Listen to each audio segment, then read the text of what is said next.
Hello, friend. Hope you're having an awesome day.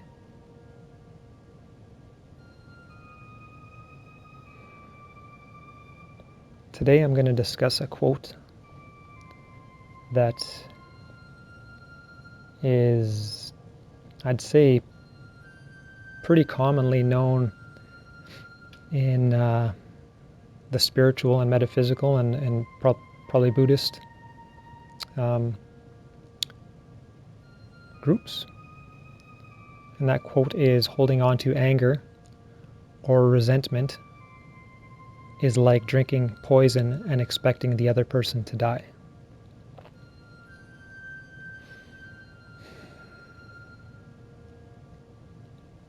Now,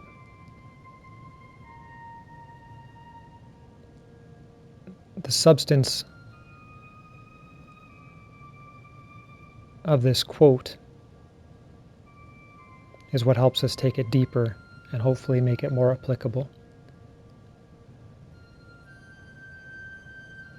Best quotes aren't just quotes that sound clever. You have to be able to receive the substance of it so that you can apply it to your own life and benefit. So, we'll begin to investigate if we are holding on to anger or we're holding on to resentment. It's important to know that emotions have feelings. When I say feelings, I mean they have sensations in your body. Next time you're angry,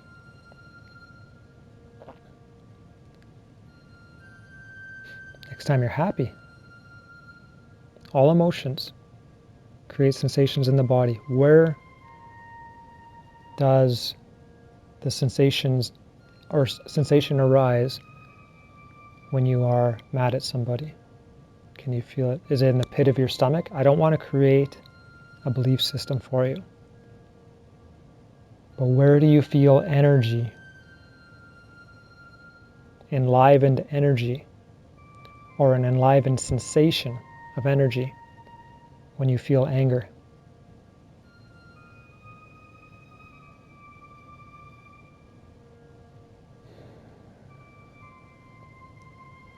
What you'll notice is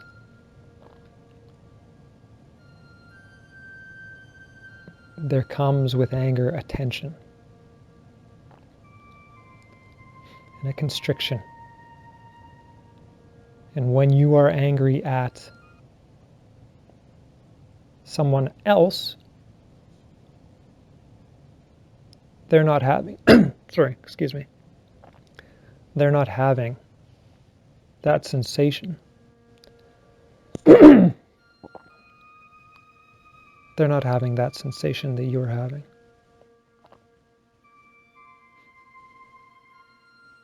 You are experiencing it. So your anger is not affecting this person outside of you. It's affecting you specifically. Now, when you hear the idea that stress is the most common cause of all disease, it's because these stressful emotions like anger and resentment and hate, they cause constriction and stagnation of the energies in our body. They make us tight. They make us unrelaxed. Have you ever been so angry that you were relaxed? Not very likely. It works the opposite. So as you are forming anger in your body, and you're continuing to think about it over and over again, you're holding that constriction there. You're not processing it. You're suppressing it. It goes within you and it sticks inside of you. And it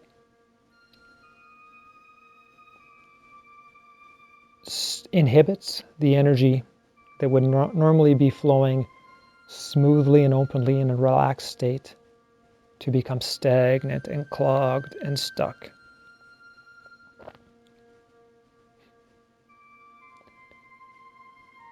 And if you just keep on thinking about this anger or this grievance or this resentment You don't have to think about it every day, but every time you think about that situation, if you hold it in that manner of resentment, you are reinforcing it.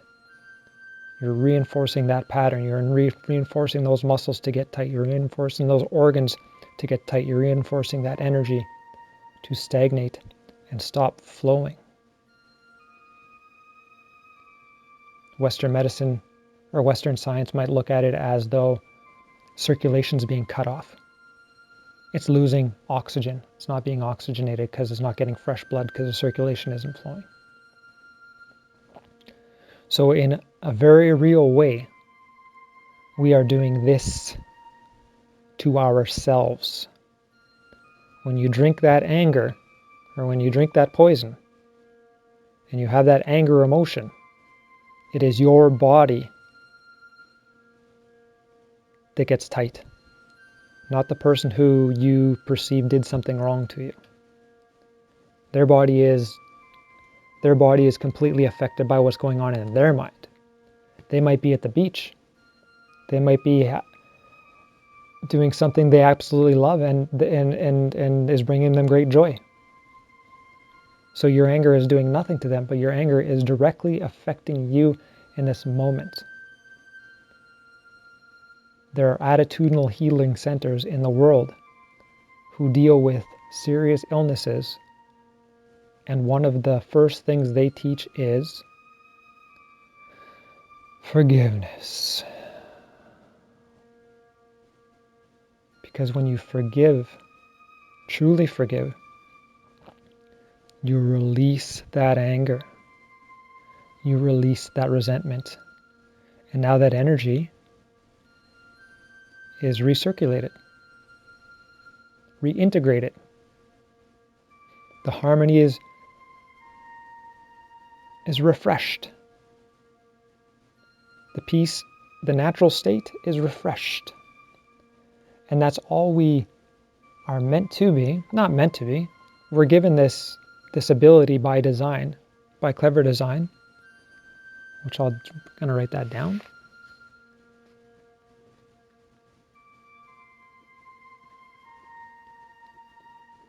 This is the beauty of doing the channel in this respect, where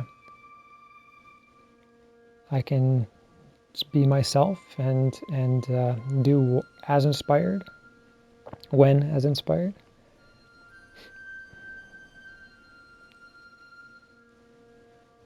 But that's the beauty of our body, is a direct feedback, an automatic feedback to whether we are thinking harmoniously and creating harmoniously, or are we thinking in disharmony and creating disharmony.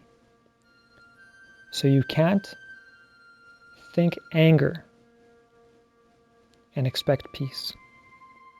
You can't think peace and expect anger. It does not work that way.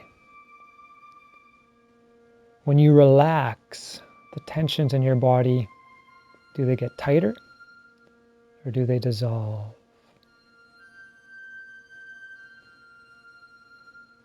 And all you're doing to relax this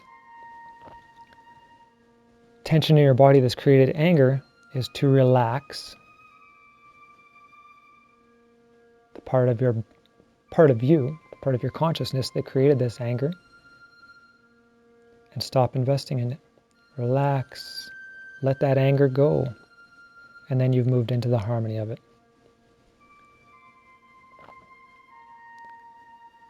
So,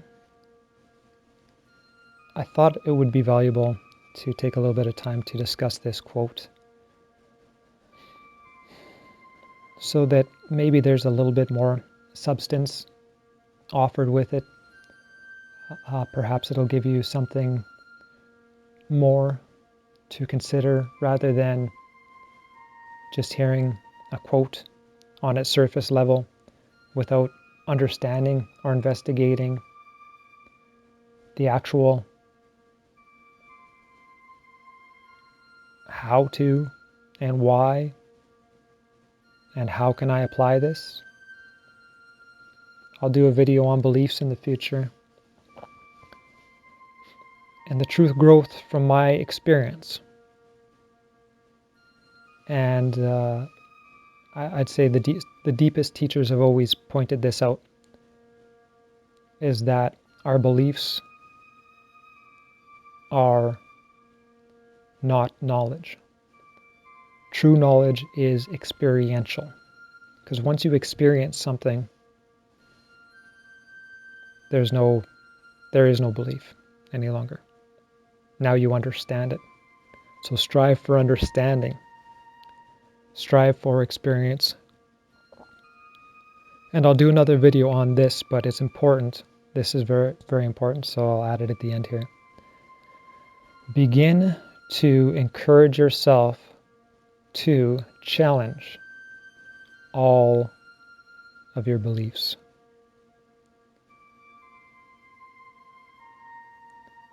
Begin to question why you have chosen to invest in that specific belief. Recognize that your belief, the word belief means that you know not. Recognize that your beliefs don't have any personal experience to back them up. They're almost like they are very much comparable to a preference or a wish. But what you'll find is in truth, in absolute truth, the most empowering truth, there's no room for preferences, biases, or beliefs. Truth is absolute, and we have been given the opportunity to choose to either align with it or get a lesson about it.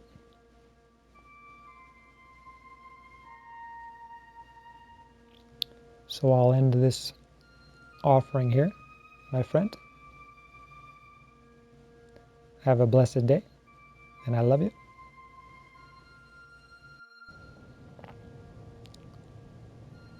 Hello, friend. Hope you're having an awesome day.